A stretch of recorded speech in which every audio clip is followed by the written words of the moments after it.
Ketika kata-kata azar itu amat sangat kasar, la arjumannaka, aku akan lempar engkau pakai batu sampai mati. Wahjurni maliya, tinggalkan aku. Apakah Nabi Ibrahim menjawab dengan kata-kata kasar? Perhatikan jawaban Nabi Ibrahim alaihissalam. Sa'astaghfiru laka rabbi, aku akan memintakan ampun kepada Tuhan. Allah akan mengampunimu dengan permohonanku kepadanya. Innahu kana bi hafiyya, karena sesungguhnya aku dekat dengan Allah dan Dia akan memperkenankan doa-doaku. Assalamualaikum warahmatullahi wabarakatuh. Saya bersama Ustazah Fatimah dengan santri-santri Ma'had Az-Zahra, para penghafal Quran. Berada di belakang kami ini gedung kelas 4 lantai sebanyak 36 kamar, insya Allah. Mudah-mudahan bulan Juli nanti 2024 sudah bisa ditempati untuk belajar santri-santri yang baru. Mudah-mudahan apa yang kita inginkan diperkenankan, disampaikan Allah niat baik kita. Saya mengajak kepada jamaah dimanapun berada, mari support pembangunan asrama Ma'had Az-Zahra. Niatkan hadiahnya untuk almarhumah ibu, almarhum ayah. 1, 2, 3 sak semen, batu bata, kerikil untuk menyelesaikan. Pahalanya mengalir untuk almarhumah melalui donasi BSI Bank Syariah Indonesia, nomornya 767 7777 227. Sekali lagi, BSI 767 7777 227 atas nama Yayasan Pendidikan Hajah Rohana. Jangan lupa konfirmasi ke nomor berikut 0811 6650 026. Sekali lagi 0811 6650 026. Mudah-mudahan salah satu bukti cinta kita ke orang tua, kita melakukan satu amal yang mengalir untuk mereka. Dari mulai jam 4 subuh, anak santri bangun, tahajud, sholat subuh, menghafal, mengulangi bacaan, masuk kelas, sampai jam 10 malam. Disinilah mereka beristirahat. Berkah selalu, sukses. Assalamualaikum warahmatullahi wabarakatuh.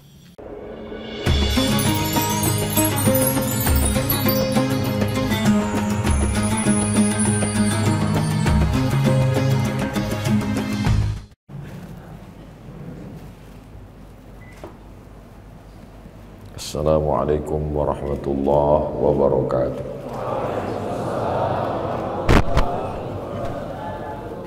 Allahu Akbar, Allahu Akbar, Allahu Akbar, Allahu Akbar. Asyhadu an la ilaha illallah.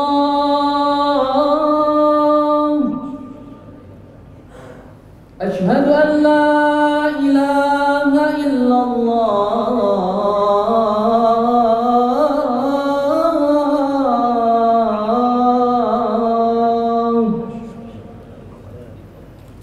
Asyhadu anna Muhammadar Rasulullah.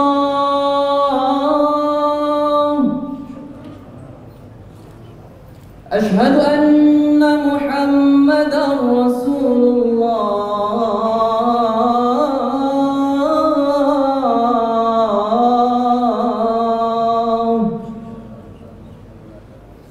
Hayya 'alas salah.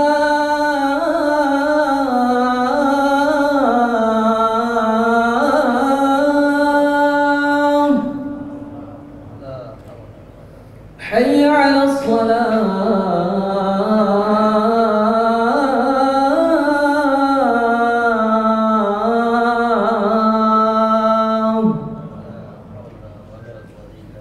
حي على الفلاح.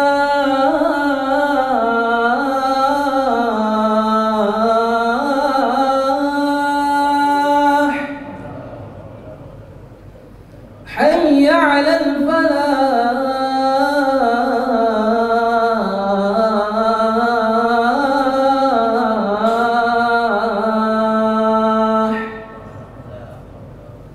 Allahu Akbar, Allahu Akbar. La ilaha illallah.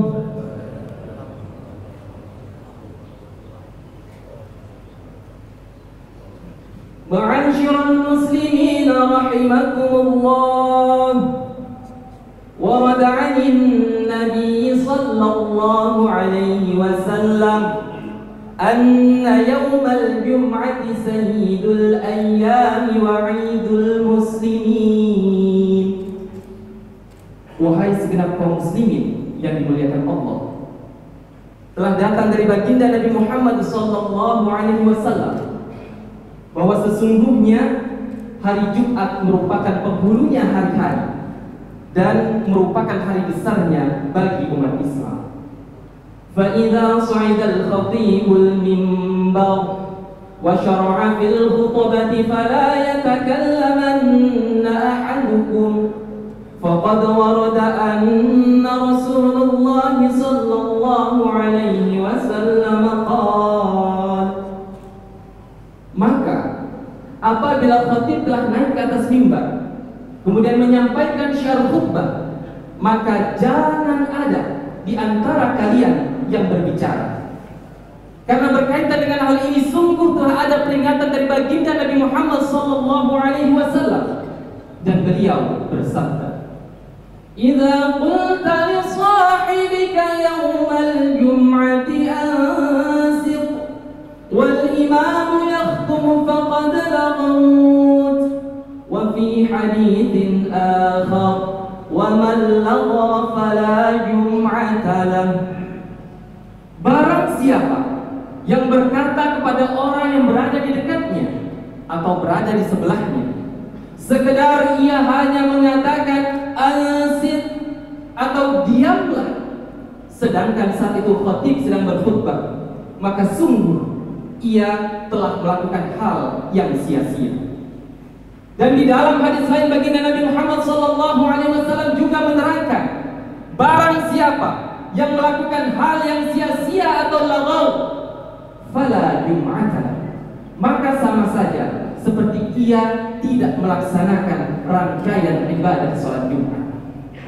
Ansitu wastami'u wa ati'u rahimakumullah. Maka oleh sebab itu hadirin yang dimuliakan Allah, diamlah dan dengarkanlah baik-baik. Ansitu wastami'u wa ati'u rahimakumullah. Ansitu wastami'u wa ati'u rahimakumullah.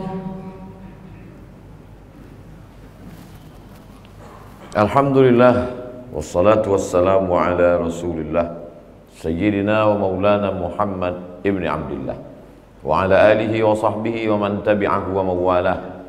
Ashhadu an la ilaha illallah wahdahu la sharika lah, wa ashhadu anna sayyidina Muhammadan abduhu wa rasuluh wa safiyuhu min khalqihi wa khaliluh, addal amanah wa ballagha ar-risalah wa nasaha lil ummah wa tarakana 'ala al-mahajjatil bayda lailuha kanahariha la yazighu anha illa halik. Allahumma salli ala sayyidina Muhammadin an-nabiyil ummi wa ala alihi wa sahbihi wa barik wa sallim. Qala Allah ta'ala fil Qur'anil azim wa huwa asdaqul qailin. A'udzu billahi minasy syaithanir rajim. Ya ayyuhalladzina amanu taqullaha haqqa tuqatih wa la tamutunna illa wa antum muslimun.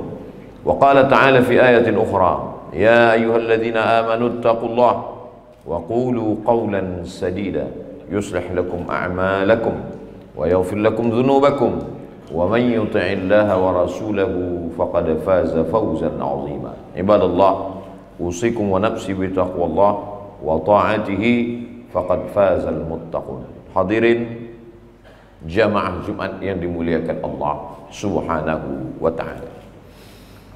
Dari sekian banyak nabi yang kita sebut namanya di dalam salat, tentu saja nama nabi kita Allahumma salli ala sayyidina Muhammad wa ala ali sayyidina Muhammad.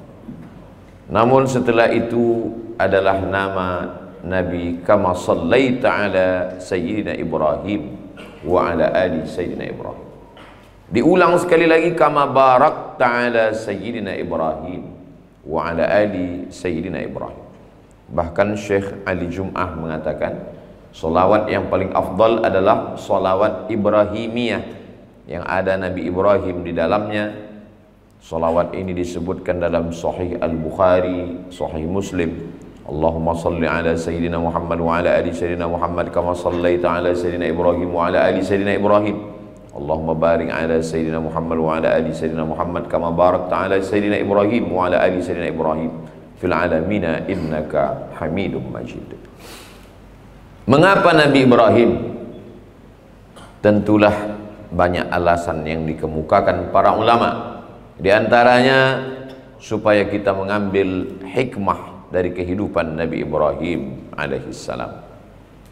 Ujian pertama Nabi Ibrahim berhadapan dengan Azar. Wa idh qala Ibrahim li abihi Azar. Ingatlah ketika Ibrahim berkata kepada Azar, atattakhidhu asnaman alihah, mengapa engkau menjadikan patung-patung berhala itu sebagai Tuhan-Tuhan? Apa jawab Azar? La illam tantahi, kalau kau tidak berhenti menceramahi aku, melarang aku, la arjumannaka, aku akan melemparmu pakai batu sampai mati. Wahjurni maliya, tinggalkan aku untuk selamanya. Bermusuhan dengan lawan itu biasa, berkelahi dengan musuh itu pun biasa, tapi mesti menghadapi ayah sebagai asal kejadian, penyebab wujud ke atas dunia setelah ciptaan Allah. Maka sesungguhnya itulah yang dihadapi oleh Nabi Ibrahim alaihissalam. Ketika kata-kata Azar itu amat sangat kasar, la arjumannaka, aku akan lempar engkau pakai batu sampai mati. Wahjurni maliya, tinggalkan aku. Apakah Nabi Ibrahim membalas, menjawab dengan kata-kata kasar? Perhatikan jawaban Nabi Ibrahim alaihissalam. Sa'astaghfiru laka rabbi, aku akan memintakan ampun kepada Tuhan. Allah akan mengampunimu dengan permohonanku kepadanya. Innahu kana bi hafiyya, karena sesungguhnya aku dekat dengan Allah dan Dia akan memperkenankan doa-doaku. Pelajaran pertama yang dapat kita ambil dari Nabi Ibrahim alaihissalam, bahwa kita akan berhadapan dengan orang-orang yang terdekat dengan kita. Betapa banyak anak-anak muda yang hijrah, bertaubat, sebelumnya jahat, maksiat, lalu kemudian mendapat hidayah. Ujian pertama berhadapan dengan ibu yang melarang anaknya untuk memakai hijab. Ujian pertama ayah yang sudah merasa sudah menyekolahkan, mendidik anak, mendapat pekerjaan di bank konvensional dengan gaji dan nama yang besar. Lalu kemudian ketika anak bertaubat, berhijrah, mereka tidak setuju. Saat itu anak mesti mengambil pelajaran Nabi Ibrahim alaihissalam. Nabi Ibrahim tidak berkata kasar. Nabi Ibrahim berkata, sa'astaghfiru laka rabbi.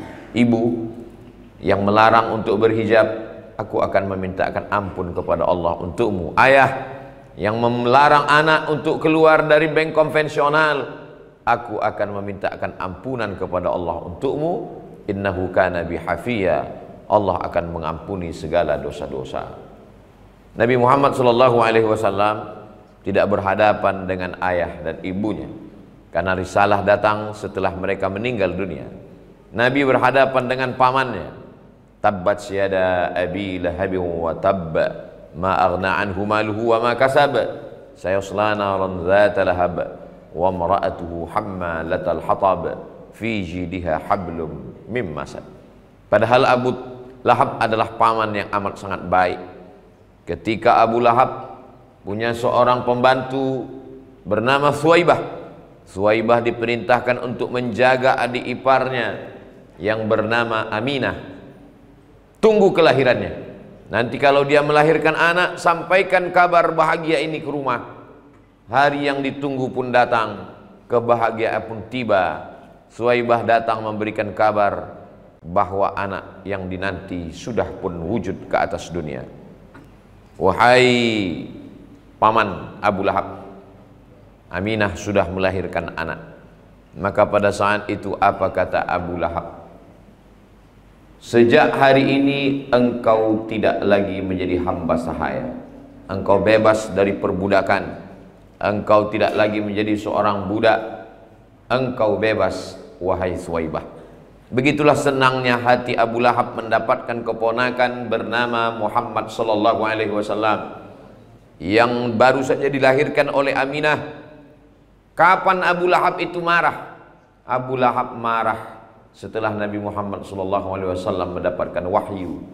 Dia kumpulkan semua paman-pamannya, bibi-bibinya di depan Bukit Sofa. Lalu Nabi berdiri dan berkata kepada semua penduduk Makkah, wahai penduduk Makkah, andai aku katakan bahwa aku sudah mendapatkan wahyu dari Allah, apakah kalian percaya? Mereka menjawab, kami percaya bahwa di belakang Bukit Sofa, di belakang Jabal Abi Qubais, ada musuh yang akan menghantam kota Makkah. Kami percaya, sadaqnaka ya Muhammad. Dari kecil kami sudah menggelar engkau Al-Amin. Tapi kalau engkau katakan engkau mendapat wahyu, malaikat Jibril membawa ayat kepada engkau, maka saat itu apa kata Abu Lahab? Tabban laka ya Muhammad, celakalah engkau. Maka Allah membalas dengan menurunkan ayat tabbat yada abi lahab wa tab, celakalah kedua tangan Abu Lahab. Ma aghna anhu maluhu, hartanya tidak bisa menolong. Wa ma kasab, perbuatan amalnya tidak bisa membantu. Wa mra'atuhu hammalatal hatab, istrinya akan membawa kayu bakar, karena istri inilah yang membawa berita adu domba memusuhi Nabi berserta dakwah para sahabat radhiyallahu anhum ajmain. Sayasla naran dzata lahab wa mra'atuhu hammalatal hatab fi jidha hablum mim masad. Inilah ayat yang paling sempurna untuk Abu Lahab. Kedua tangannya, pekerjaannya, hartanya, istrinya, semua dilaknat Allah Subhanahu wa ta'ala. Kita semua menghadapi ujian orang-orang terdekat, maka kita mesti berkaca dan melihat bagaimana Nabi Muhammad SAW dan Nabi Ibrahim alaihissalam. Iyamsaskum qarhun faqad massal qauma qarhum mithluh. Kalau kamu mendapat ujian hidup, maka orang-orang sebelum kamu pun juga mendapatkan ujian. Apa yang kita terima hari ini sesungguhnya sudah dialami oleh Sayyidina Muhammad dan Sayyidina Ibrahim alaihissalam. Selesai berhadapan dengan keluarga, Nabi Ibrahim alaihissalam berhadapan dengan umat manusia. Falamma ra'al qamara bazighan qala hadza rabbi. Ketika melihat bulan tampak terang benderang di tengah malam, Nabi Ibrahim berkata, ini Tuhan. Falamma afala qala la uhibbul afilin. Ketika pada siang hari bulan menghilang, maka dia bukan Tuhan. Lalu kemudian pada siang hari saat melihat, falamma ra'a asy-syamsa bazighatan qala hadza rabbi. Ketika siang hari melihat matahari terang benderang, ini Tuhan. Hadza akbar, ini lebih besar daripada bulan. Falamma afalat, ketika dia menghilang, berarti dia bukan Tuhan. Ada sebagian orang mengatakan Nabi Ibrahim mencari Tuhan. Nabi Ibrahim bukan filosof. Nabi Ibrahim bukan ahli filsafat. Ahli filsafat merenung mencari Tuhan.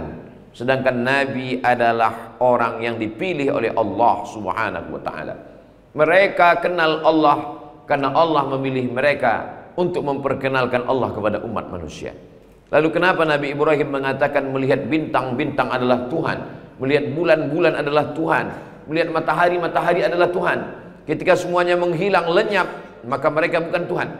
Nabi Ibrahim sedang berargumentasi kepada para penyembah bintang. Mereka yang mengatakan bintang itu Tuhan, bulan itu Tuhan, matahari Tuhan.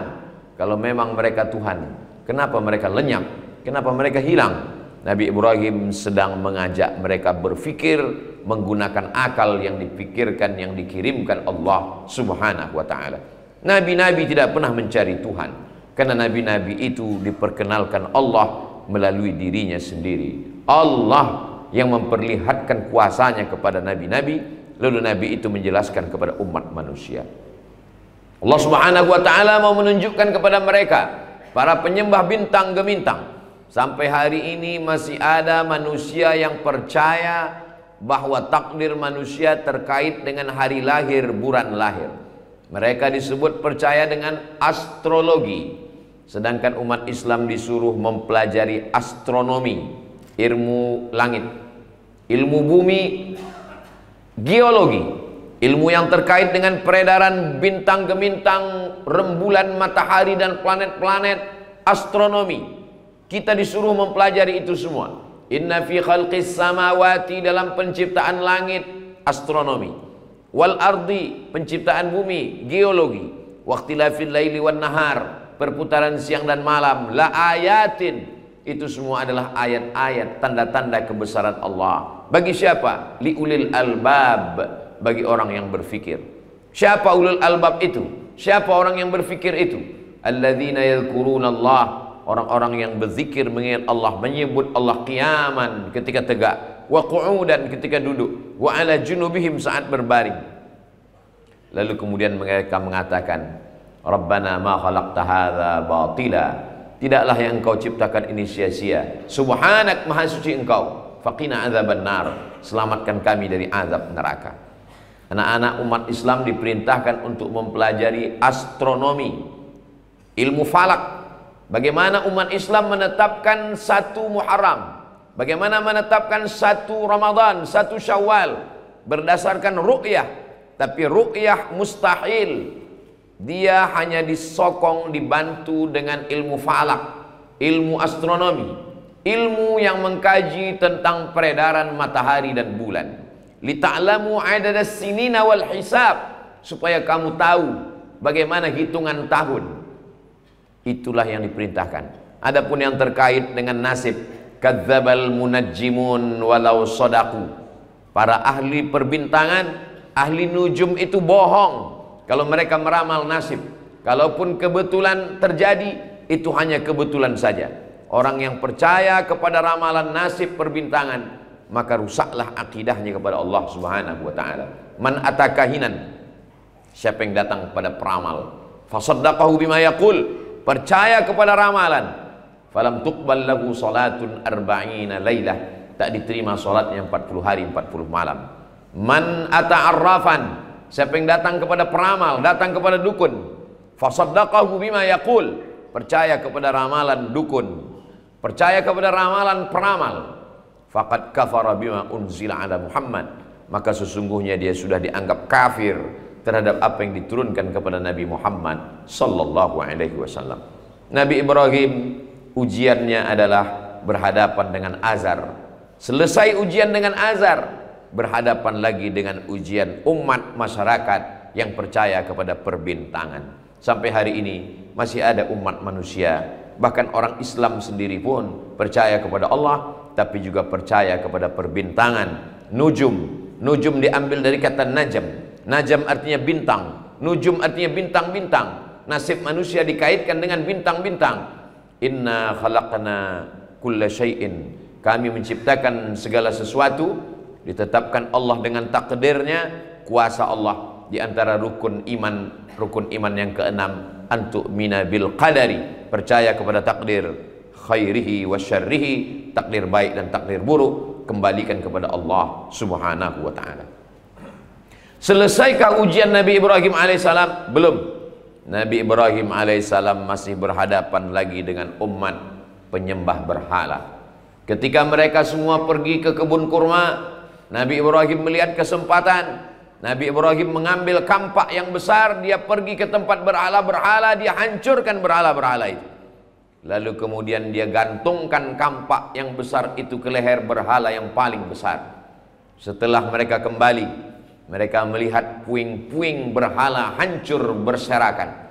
Lalu kemudian mereka berkata, diabadikan dalam Al-Quran, mereka memanggil Nabi Ibrahim alaihissalam. Mereka langsung mengarahkan tuduhan itu kepada Nabi Ibrahim. A'anta fa'alta hadza bi alihatina ya Ibrahim, engkau yang melakukan ini kepada Tuhan-Tuhan kami wahai Ibrahim. Nabi Ibrahim menjawab, bal fa'alahu kabirhum hadza, yang melakukan ini adalah Tuhan yang paling besar, berhala yang paling besar. Inilah yang sudah menghancurkan berhala-berhala kecil. Fas'aluhum in kanu yantiqun, kalau kamu tidak percaya, tanyalah berhala-berhala ini kalau mereka bisa menjawab pertanyaan kalian. Nabi Ibrahim lagi-lagi sedang mengajak manusia untuk menggunakan akal fikirannya. Kalau membela dirinya saja tidak bisa, apalagi membela umat manusia. Kalau membela dirinya dari hancur berhala berkeping tidak bisa, bagaimana dia bisa menolak bala yang menimpa manusia? Nabi Ibrahim mengajak akal manusia berpikir, bukan aku yang melakukannya. Yang melakukannya adalah berhala yang besar ini. Dia yang sudah menghancurkan berhala kecil. Fas'aluhum in kanu yantiqun. Tanya kepada mereka. Manusia kalau dia diajak berdebat dengan otak, dia kalah, dia akan menggunakan ototnya.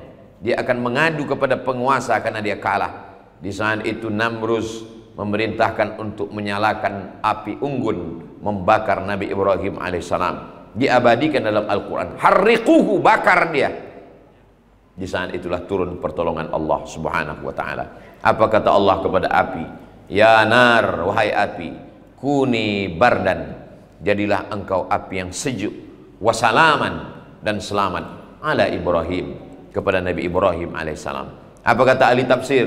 Andai Allah mengatakan ayat ini hanya sampai bardan, kuni bardan, maka akan meninggal Nabi Ibrahim dalam keadaan beku kedinginan.